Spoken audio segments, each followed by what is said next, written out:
Aloha. Welcome to Healthcare in Hawaii. I'm your host, Josh Green, Senator from the Big Island, ER physician. Today I'm joined by one of my good friends, Reg Baker, who is an accountant, an extraordinary advisor, a leader in the small business community, a veteran. He runs committees for the Chamber. He said to me, though it's a mouthful, he's the chair of the Chamber Small Business and Entrepreneurial Committee. So he's a very well-regarded gentleman, but today we're going to speak about healthcare. Over the last 2 years, we've embarked on quite an interesting adventure together. We've talked about the healthcare system here in Hawaii. We've talked about the implications of the Affordable Care Act. So from Washington's perspective, we've talked about our healthcare shortage. We've spoken about homelessness. We've talked about mental illness, and we've talked about what the insurers do in our state. We spend a lot of time on a lot of important subjects. And as we wrap up this series and I move on to special programs, mostly still in health and human services, I wanted to bring back a friend, which is Reg Baker. He has a great perspective, his business perspective, his human perspective on these issues. I've always felt is very well informed. So Reg, thanks for coming. Oh, my pleasure. Thank you for having me back. Great to see you. You run your own show. You bring up incredible breadth of issues, but today we're talking about healthcare. We are. Talk to me, Reg. Give me your opinion. We've got quite an interesting change now. We have a new administration coming in with President-elect Trump. The Affordable Care Act. Obama passed a big act with the Democratic votes that he had. Now there's talk about a repeal and replace. What's your perspective? Well, to put it in context a little bit, for about 3 years, I was the Executive Vice President, COO, and CFO for HMAA. Right. And that was during the period of time where they were actually implementing the Affordable Care Act. And so it was a very interesting time, and there was a lot of concern at that time, and a lot of people were worried about how it would impact us here in Hawaii. Right. And my message at that time was, don't worry about it. It's not going to be that big an issue. It's not going to change the Prepaid Healthcare Act at all that we have here. It's really going to be, in a lot of ways, a non-event. And it did help some of the uninsured, and I think we recognize that. Right. But the impact wasn't that significant. Now we're talking about, what Trump is saying, a repeal and a replace. It's not exactly what he's meaning by this. What I've heard is that he's wanting to keep some of the key elements, and some of the key elements is going to be allowing the dependents to stay on the policy of the parents until about age 27. Right. Their pre-existing conditions are still going to be not an issue. They're going to ignore those to get coverage. And they're going to, I think, start allowing the states to come back in and get more involved in the regulatory environment. He's a big advocate of letting states regulate, the insurance. And so I think, again, we're in a situation here in Hawaii where I don't think we're going to see a whole lot of change in what's been going on.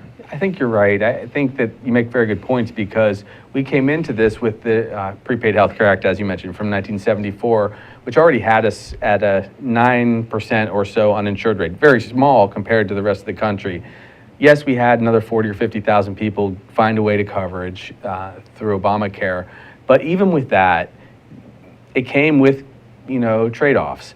We already, though, were doing what you said, which was we already had initiatives over many years set up in Hawaii to look at our system, to find the best ways to cover individuals. So I think we probably are better off than any other state if they do go forward, if the guys go forward and repeal parts of the Affordable Care Act or really kick it back to the states altogether. One interesting question I'd have for you maybe is, do you think other states might look to Hawaii to see what our state initiative has been and what our successes and challenges have been if they do say, hey, states, you're on your own, you guys regulate it? I think if they don't, they should. Yeah. We've got a very good example that I think the rest of the country can follow. Yes. As far as our Prepaid Healthcare Act, it's been a real godsend for a lot of the people in Hawaii to provide that basic healthcare needs that they really need to have. Right. I think one of maybe the consequences of some of these tweaks that the Trump administration is talking about trying to get passed could actually result in maybe either a flattening out of the increases or maybe a little decrease in some of the costs. Yes. And the reason why I say that is that under the Prepaid Healthcare Act, we have what they call a prevalent plan, right? Which sets the bar at say a certain level. Quite high. Yes, but Obamacare, with all the additional requirements that they layered on there, Yes. actually set that bar a lot higher, Okay. hence increased costs. Right. And they were hoping to cover those costs by having everybody enroll and get on the plans and pay their premiums. Unfortunately, that hasn't happened. Yeah. Matter of fact, they're very surprised that a lot of the younger generation, the millennials, Yeah. have decided to pay the penalties instead of buying the insurance. I have a younger brother who's in that boat. He's been healthy, you know, knock on wood, stays healthy, and even he can rely on me, of course, as his older brother, who's a doc, to take care of some of the basic stuff. But he's been very reluctant to make that investment. You mentioned something. I think it would be it'd be an apropos moment to say. Just yesterday, we found out that once again Hawaii was ranked #1 of the 50 states for healthiest states, and I think that it's in some large degree a result of having everybody covered one way or another, having them get access to primary health care, preventive health care. Look, we're not perfect in Hawaii. We could talk about some of our weaknesses, and we probably will, but because we've had all of these years to make sure most people are insured, most people can find a physician quickly, or certainly go to the hospital and be seen, that we have a leg up on people. And one of the, I think, maybe unintended consequence, which is a positive thing, is that when we implemented this 30 years ago, Right.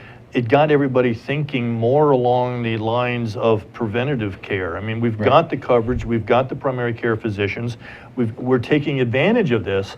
This allowed us to get ahead of the curve a little bit Right. and get more into preventative care instead of medicating the consequences or the results. And it was a shift that I think has really helped us get that #1 spot for a number of years now. Yeah, and I think we'll probably keep it, irrespective of what happens with the Affordable Care Act. I guess the final message is we're going to be likely okay and somewhat insulated from big impacts. I think so. I think for Hawaii, the event is going to be a non-event, and I think there could be some positive things occurring from it. Okay, well, we'll kind of stay tuned, and maybe we'll do a special program together about the impacts of the new administration and their decision on the Affordable Care Act for Hawaii. That'd be great. Move to a couple other things, Reg. You're actually a wealth of information. You work in the business world. You advise a lot of people. From a healthcare perspective, I read just yesterday and was informed that our unemployment rate is very low. It's, I think, 3% now. What does that mean to people for their jobs, for healthcare, for our health system? Having a 3% unemployment rate, and I'm not an economist, and so there may be people out there that would have maybe a little different opinion or be able to clarify things a little bit, but what concerns me about a 3% unemployment is that it's hard to find good people. Yeah. And I've got a number of clients that I'm working with that are constantly looking for individuals that have the skill sets that they need to do the jobs. Yeah. They can't find them. And I think, we've talked about the brain drain. Yes. And I think this is part of the consequences of that. People are, with the skills that we're needing, are going to the mainland, and they're not staying here, and that's causing the jobs to be filled and unemployment to drop. And I'm just concerned that if we're going to have a productive company, Yes. productive economy, we need to do something about keeping our skilled keiki here to work in the economy and help to grow the Hawaii. You brought something up to me not so long ago quite eloquently, and that was maybe there's an untapped resource that we have here in Hawaii. Mm-hmm. We have incredible respect for our veterans, our young men and women who have served. Many of them don't spend 20 or 30 years in the military. They spend 6 or 8 years in the military. They develop some exceptional skills. Some of them are teachers, some of them are medics. We don't seem to keep them here like we should, you told me. No, as a matter of fact, I've been working with a group of veterans trying to figure out how best to increase the retainage. How many of these veterans we can retain here in Hawaii. Yeah. We've actually got one of the lowest percentage of retainage in the country, which is unusual because we have such a high concentration of military here. Now there's factors that cause that. One is the cost of living, and a lot of them come in and want to go back to their home states and that sort of thing. But despite all of that, we have a huge resource of not only the active duty men and women, but also their spouses and their children. Right. And the children, of course, could go to the schools, go to the universities.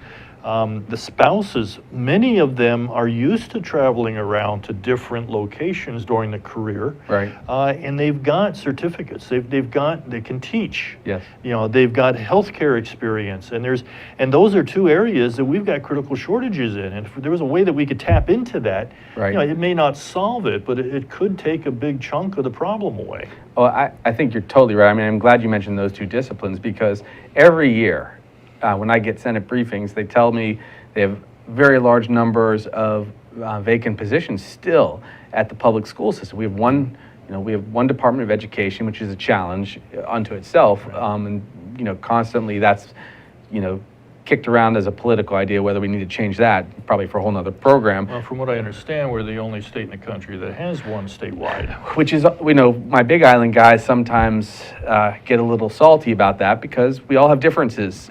Culturally, the different islands are quite different. But setting that aside for now, and I think we probably agree on that there should be a little bit of, I guess, more autonomy, separate from a centralized school district. But we have all these vacancies, and we've got young men and women who are here that already have teaching certificates. Why are we not, encouraging them to not just be great soldiers for us, but their spouses and others to come and be teachers? That would be so great, I would think. Well, and just using maybe just one example, I mean, a spouse that has a degree in mathematics that has probably taught at other school systems around the country, Right. come out here, they're not allowed to teach that, because they don't have the required certificate to do that. Yeah. I'm sure there are ways of getting around that to have an exemption for it, but Right. it doesn't seem to be getting communicated to those groups of people that help solve the problem. We need people to listen, and I think the same thing probably would apply to medics. I mean, frankly, if you're a paramedic in New York or Missouri or Nebraska or California, and then you're here and you have medic skills, especially if you've been in the field. I mean, you've seen active combat duty in your day. That's very extreme skill. Even though our medics are great here, but to bring those kind of people in as kind of the brain trust instead of the brain drain would be just great. We need to make it easier for them to be able to use those skills to, not only give them a feeling of self-worth, but also to help the community. And they love Hawaii too. That's the other thing. I mean, a lot of people come here and they do their tours, but more often than not, at least the people I've met, they would just plain love to set up a life here and not have to do a gigantic relocation. Their children have now been here for 3, 5, 7 years. They're... Yeah, and that's another interesting point. When I was at the Bank of Hawaii, I was running international operations, and we used to bring people in from the mainland and get them set up here. And the person that worked in the bank seemed to be able to fit in and be comfortable pretty quick. Right. The folks, the spouses and the children that had to stay at home, they had a little bit harder time with it because it was so different from what they were used to. Yes. The military guys, they've been here already. They've already gotten used to it. They've already got settled in. Right. You're not going to have that type of issue with them. Sure. Yeah, just to get past that kind of hump, a lot of people here, I said this to you the other day, but I might as well say it on our show, I've noticed that you get through about 18 months in Hawaii, and if it suits you, I've seen people stay long periods of time. If you can't make it through that, okay, it's probably better to go back, be near your family, or back in a part of the country that you're comfortable with. But once you get past 4 or 6 seasons or cycles are here, then whether or not you can fit in. And it takes a lot of resource to train people, to bring them from the mainland, to train them to be teachers, to train them to be medics or doctors. And all businesses know that. It's a really large upfront cost if it's unpredictable to bring them over, or if you just have to bring someone over cold. And that's hard. Well, and how many teachers do we bring over every year, and how many of them stay for more than just a few years? I think there's a high percentage of people that come and go pretty quick. It's an incredible turnover. And for our medical community, I'll say this right before we take our first break, we've noticed that if people train or have roots here, we have an 85% retention rate. If they come, if they've never had medical school or residency, or they don't have a relative here, we only have a 15% retention rate. Wow. And I would say you probably have to invest about $200,000 for each new healthcare provider that you try to integrate into the system. If you lose them after just 2 years, they they did not pencil out for your investment. Right. It's not all about investment, but they need to learn the people and the culture, and you got to get them over here. Of course. So great first 15 minutes. We're going to take a brief break. I'm Josh Green, host of Healthcare in Hawaii, joined today by Reg Baker, good friend. Hello and aloha. My name is Raya Salter, and I am the host of Power Up Hawaii, where Hawaii comes together to figure out how we're going to work towards a clean and renewable energy future. We have exciting conversations with all kinds of stakeholders, everyone who needs to come together to talk about renewable energy, be they engineers, advocates, lawyers, utility executives, musicians, or artists, to see how we can come together to make a renewable future. Tuesdays at 1 p.m.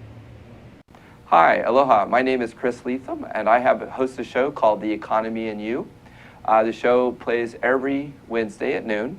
And on my show, I bring on guests who are interested or working in the technology space. And so I'd like you to come and watch the show and learn with me about all the sort of exciting things that we're doing in Hawaii to build and grow our economy ecosystem. So I'd like to say aloha, and I look forward to seeing you on the show. Thank you. Aloha, welcome back to Healthcare in Hawaii. I'm your host, Josh Green, Senator from the Big Island, ER Doc. Today I'm joined by Reg Baker, who's an expert in small business matters. He's an excellent accountant and advisor. He's worked on many levels here in the insurance industry. He was CEO of his company, I believe, running a health insurance company in our market. So he really has a great breadth of information. He's a good guy. We were first talking, Reg, a little bit about the Affordable Care Act. We were talking about also the impact of having a low unemployment rate. You spoke nicely about keeping some of our soldiers here, perhaps, as workforce. Let's riff a little bit on some of the other kind of more perhaps eccentric issues in Hawaii, but are nonetheless on people's minds. Medical marijuana. This became a big issue over the last 2 years. We passed legislation to allow people to open dispensaries in the state of Hawaii. What are you hearing? Well, you know, I was given the opportunity to present to the alliance of a lot of different groups that are supporting the medical marijuana industry.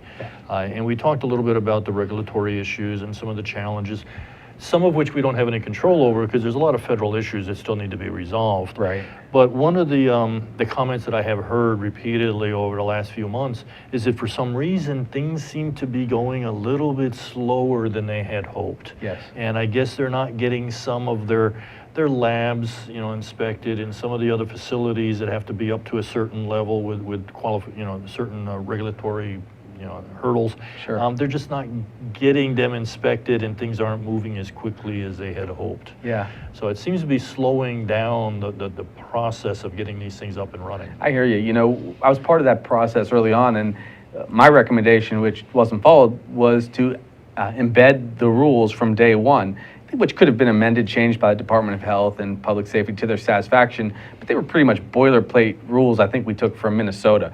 And I just said, get them in there. They've been vetted. We took the safest system. I was trying to take a very conservative tack and say, we're going to be very mindful of law enforcement and their concerns. Start slow, but get it going right away. Mm-hmm. The process that they ultimately chose, not my recommendation, was to go very diligently, but extremely slowly through the rulemaking process, and regulation's always there, especially start a new program. We probably could have cut 1.5 years off of the process, to be frank, but look, I guess people wanted to really crawl slowly before they jogged, and I'm guessing we're going to see in the new year, early in 2017, some of these dispensaries open. Well, and that's good. I'm glad to hear that. I think that, this is an industry that clearly needs to have some real strong oversight. Yeah. And and it is a medical and it is prescription type of Yes. product. So there needs to be controls and there needs to be standards, and I don't think you'll find anybody that's going to argue against that. Right. But we're not the first kids on the block here. No. This has been done around the country a number of times, and there are, as you mentioned, templates, and there are some guidelines that we can follow that's already been accepted and are working. Yeah. And so we don't have to reinvent everything. What we do need to tweak things to fit what works here as opposed to somewhere else. Right. Yeah, we have to do it. The truth is, my perspective, but marijuana is not particularly harmful, and as a doctor, it helps a lot of patients. Are there moments where people go and try to get their medical marijuana cards, or they might not need it as badly as they think? Sure. But I really prefer seeing people consider medical marijuana to taking too many narcotic pain pills. Yeah. Alcohol, frankly, causes much more mayhem and damage than marijuana ever did. No one overdoses from marijuana, basically, unless something really bad happens and they mix drugs and someone spikes their drug.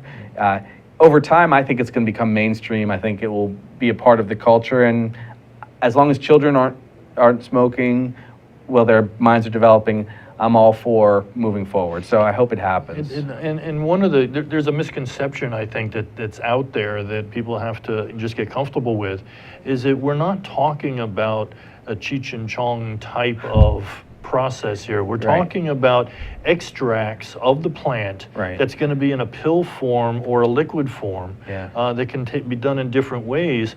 And a lot of these extracts, a lot of these drugs that are coming from this don't result in that natural high. It relieves pain, it drops anxiety, but there's not what you expect, a buzz that comes from this. And so there's a lot of misconceptions out there exactly what this is. Yeah. Well, we're going to, at least I for one, am going to keep putting a little bit of, a little gentle supportive pressure on Department of Health, because I want to see this available to patients, and so it should be good. We'll bounce back and forth a little bit. You've been interested in the SMB segment of our economy. You want to unpack that for me? Sure. Well, SMB is one of those acronyms that stand for small and mid-sized businesses. Yes. And that's an area that I've probably spent at least 25, 30 years. And I'm on the National Board of Directors for the Small Business Administration. I'm the chair of the 9th Region for Regulatory Fairness. And so there's some insight that I have into the small, mid-sized business market. Now, what's important to note is that the SMB market is defined by, one of the definitions from the Small Business Administration is 500 employees or less. Okay. In Hawaii, what that means is about 97% of all the businesses in Hawaii are small, mid-sized businesses. Right. It's a huge part of our economy. Our economy could not function without that SMB niche in place. And so I think, you could look at it in one extreme, and if you pulled the SMB market out of the Hawaii economy, there's not going to be a whole lot left. Right. It's going to be government and I don't know what else. Visitor industry and some military spending. And over 50% of the economy, the gross domestic product, is coming from that small, mid-sized business market. You pull that out, it's going to decimate a lot of different things. So we got to support that. And this is also, for a perspective on today's show, healthcare in Hawaii, these are the very businesses that are providing work which provides the healthcare coverage for individuals. Absolutely. You work more than 20 hours, you're going to get that offered to you, and that insurance is going to be part of your package that you get when you go to work. And over half of the employment in Hawaii on the private sector is from the SMB markets. What would you say the biggest challenges to the SMB market is? Regulation is always the rallying point. There's always big issues. When people decide to start a business, there are multiple places you have to go to get, your permits, your licenses, your GET number, your federal ID number, all these things you have to do in order to get things set up and running. And so that's a challenge. The other challenge that's always coming up is the access to capital. And a lot of these SMBs, they don't need a lot of capital. I mean, we're not talking millions. We're talking about tens of thousands, $10,000, $20,000, $30,000 could make a huge difference in the success rate of a business. And if they can get some help with that, then that gives them a running start to get going and to become profitable. And that's going to, again, help that SMB market become stronger and stronger and hire more people, which is going to be the challenge that we started talking about early in the show is, where do we find these people? Yeah, so you're, I assume, a fan of incubators and bringing some resource investment in there, maybe giving people some tax positions that are safe so that they can in turn thrive as a business and put a lot of tax money into the coffers of the state. Startups are critical, very important, but we got to also remember that there are other companies out there that have been around for 10 or 15 years that are trying to expand and grow and need a little help with that. Right. If they had a $50,000 loan, that was infused into the company, they might be able to hire 10 or 20 people, which might even be better than having a startup. Yeah, amazingly important for our state. We have so little time left, and so easy to talk to you, Reg, because you really do have a breadth of experience. Issues like, let's do a rapid fire segment, obesity, diabetes, homelessness, where do you see us going? You know, we got to change. Something's got to change because we've been dealing with these issues for a long time. I saw a map that was dated back in the early 1800s, Yes. out in Kaka'ako. And you know where John Dominus is, and now they got that other restaurant out there in that park? Sure. That area was designated as the homeless area for Hawaii back in the early 1800s. Interesting. We've been dealing with this issue for a very long time. Okay. I think, you know, there's some of the Pacific Island people who have been moving over here has created a little bit of a, I think, an acute situation when it comes to obesity and diabetes. Sure. And, you know, I think there are other groups of people in Hawaii that have a bias to that. And we need to address that. We need to work at that and see what we can do to turn that around. Yeah, I'll tell you, I'm so pleased that you bring some of these issues up because to tell you from the 30,000-foot level, the issues have been worsening. Homelessness has really been a great challenge. I see it as a healthcare condition. I've been saying that a little bit lately. The reason I say that is because the very large majority of those who have homelessness issues are also suffering from mental illness or drug addiction. We invest very little in our population on those issues. We spend a lot of money on healthcare. Hawaii spends about $9 billion a year on healthcare one way or another. But the state only commits about $32 to $35 million for drug and alcohol treatment. Now, the state's not always a solution, but I think we start characterizing homelessness as a real health condition, we might be able to make some gigantic inroads on the problem. One thing that I've learned in the last few days is running task forces and whatnot is if you put people into housing one way or another, their healthcare costs come down 44%. We have data that's hard Hawaii data. These are, in some cases, individuals that are spending $100,000 to $200,000 a year on their own health care because they're in and out of the hospital every 12 hours, every 36 hours. And I'm sorry to interrupt, but a Yes. point I wanted to make sure everybody understands is that sometimes it's those health issues that create the homelessness. That's right. So it is definitely a really dangerous cycle that happens, and I think we have better solutions on the horizon. I'll certainly be working on them with you, and I just can't tell you, it's so nice to address these larger issues. So Affordable Care Act, we will see what the Trump administration decides to take up with their many partners across the country.